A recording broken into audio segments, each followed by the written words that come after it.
everybody. Welcome back to Amazon Suspension Trends. This is a post-Prime Day video. I wanted to make as a roundup of some of the awful things we saw that led to suspensions of listings and accounts, but also brand owners on Amazon trying to fix problems and doing a not very good job of it in ways that were different from last year's Prime Day. First of all, I think people needed a solid, beautiful Prime Day this year, much more than last year. A lot of the smaller brands that we've talked to have had diminishing returns on some of the investments they've made in their businesses, or just margins are tighter, revenue hasn't been so great, and they really needed certain things to go better. That sometimes led to either them or their agency, if they're working with an agency, overreaching with some of their listing content, putting in some language that didn't belong there just to attract more eyeballs, sometimes abusing keywords or using somebody else's trademarked keywords is what I mean by abuse, but overreaching, getting their wrist slapped, having to appeal things that they otherwise wouldn't have had to appeal. And they were just kind of going for broke, but doing it in a somewhat disorganized, haphazard, sloppy fashion. And of course, there are consequences for that, right? Not just losing a few Prime Day sales. Some of them still have their listings down now, which is almost a week later. And that's a problem because they've lost some money. Probably if they had it taken down during Prime Day, that's a revenue loss, one. And for two, they're losing it into the next month and leading into Q4 prep periods. Why would you want to waste time you could spend preparing for Q4 by dealing with Prime Day wreckage? You don't, right? So sure, for next year, you can make sure you avoid certain pitfalls like that, but you're probably going to have to address it on an appeal basis where Amazon says, prove to us and dispute it and prove to us that you never inserted these keywords that didn't belong there, or that you never violated anyone's trademark keywords, or even using somebody else's brand name on your detail page. So those were kind of basic mistakes that people shouldn't have made. Maybe they knew that there were certain risks associated with doing that. They did it anyway. They feel like their revenue has dropped off to the point where they were trying it just to see what happened, and it didn't work out for them. I'm sure for every one case like that, there's 3 others where they did it, they got away with it. No bots flagged their listings. For whatever reason, they flew under the radar when I would have told them, if they had contacted me, that they weren't going to fly under the radar. So that was one issue we saw. Second one was abusive tactics, like a competitor insisting to Amazon, or maybe even in some cases trying to prove to Amazon with documentation and screenshots that you're selling in the wrong category. We had some people who were kicked out of their category right before Prime Day, might have pushed their products and their listings into the Siberia of no one can find it, no one's going to search for it, no one's going to buy it, right? And their revenue would have plummeted over that. But beyond that, why was Amazon honoring these miscategorization reports and requests from, I would say, obvious competitors? Maybe not that obvious to the untrained eye, but clearly there were pre-Prime Day attacks for somebody who had been selling in a particular category for, I don't know, years, months, and all of a sudden somebody's saying their product's in the wrong category, they shouldn't be selling in that category. Well, if it's a valid report and you shouldn't have been in that category, when they decide to report you, it doesn't really matter to Amazon. Amazon just goes and does it and takes action. But if it's definitely a miscategorization false report, Amazon shouldn't be taking action on it.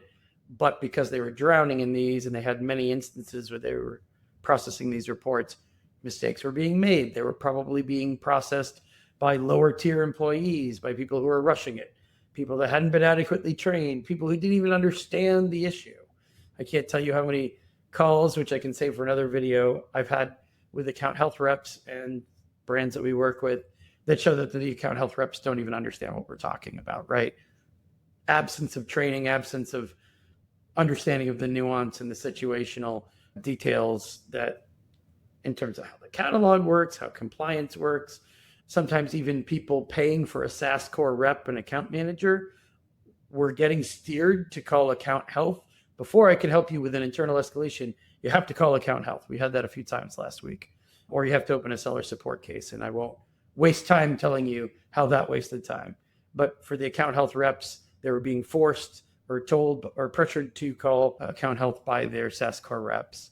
And of course, we got on calls, brief calls, of course, but we got on calls where nothing of any substance was discussed because the account health teams had no clue what we were talking about, right? So that was not the right place to go.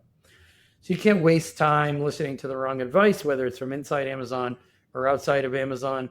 But you also need to just jump straight into the appeals process, which is maybe the third takeaway I got from Prime Day, which lots of brands lost money, lost time waiting for responses from Amazon that ended up just being generic copy and paste.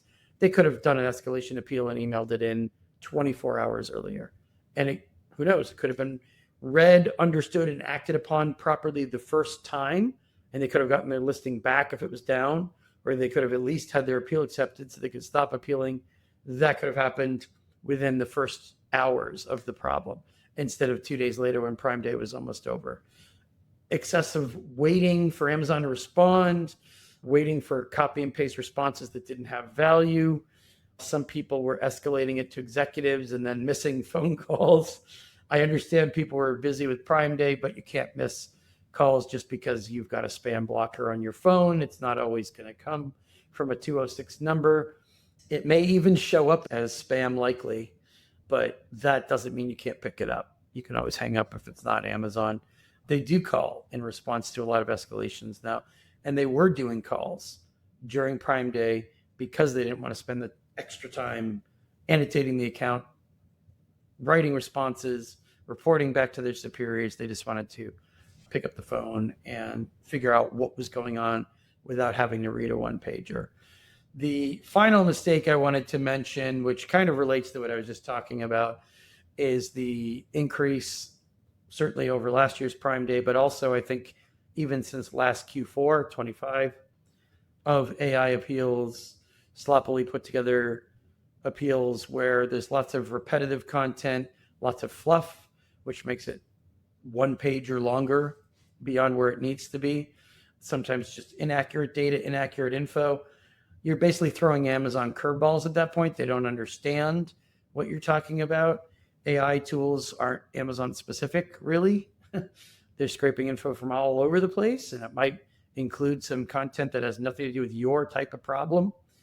And I understand that in certain instances, it's quicker, or it's a crutch, or it's a desperate attempt at a crutch, but that just hurts your odds of fixing things, right? If you're going to use these tools, use them properly. Use them after you've experienced success, kind of reviewing what they crank out and making some adjustments or tweaks to it before it gets sent in. And then finally, consider that if you're going to use that type of content, is it going to a person? Is it going to a person who's actually going to read it themselves? Is it going to a person who's going to recognize it as obvious generic AI? Because they're not, especially if they're pressed for time, they're not going to waste time on it. They're not going to dignify it. They're not going to take action on it. You're just cutting yourself off at the knee if you insist on AIing everything. We've seen an alarming increase in people using AI for almost everything written, even with emails to us that don't make any sense. And then I look at the appeal they sent to Amazon and I can see it's kind of the same stuff that they sent me in an email went to Amazon. It's okay to send it to me if I can read through your tea leaves, or I can email you back and say, what did you mean by this, this, or this? And as a quick aside, yes, I am sending more and more emails with inline bold text comments and questions saying, did you mean this? Or what did you mean by this? Somebody at Amazon, especially in the executive ranks, is going to take the time to do that. They're going to toss it. They're going to take whatever 10 minutes or 5 minutes they were going to give to you and devote it to somebody who didn't send them AI slop. And yes, I understand AI is becoming more prominent. Yes, I know it's going to be all over LinkedIn, even more so than it already is, all over emails that everyone sends to each other. We're not there yet, and we're nowhere near there in the appeals process. So while it may be quick and tempting to do this stuff, give it a second thought, give it a second pair of eyes, and don't include that kind of content in escalations that get emailed to the higher ups, because that'll make things worse, not better. If you need us to look anything over, if you need to contact us at eCommerce Chris, reach out to us at support@ecommercechris.com, and I'll be up next week with another suspension. Take care.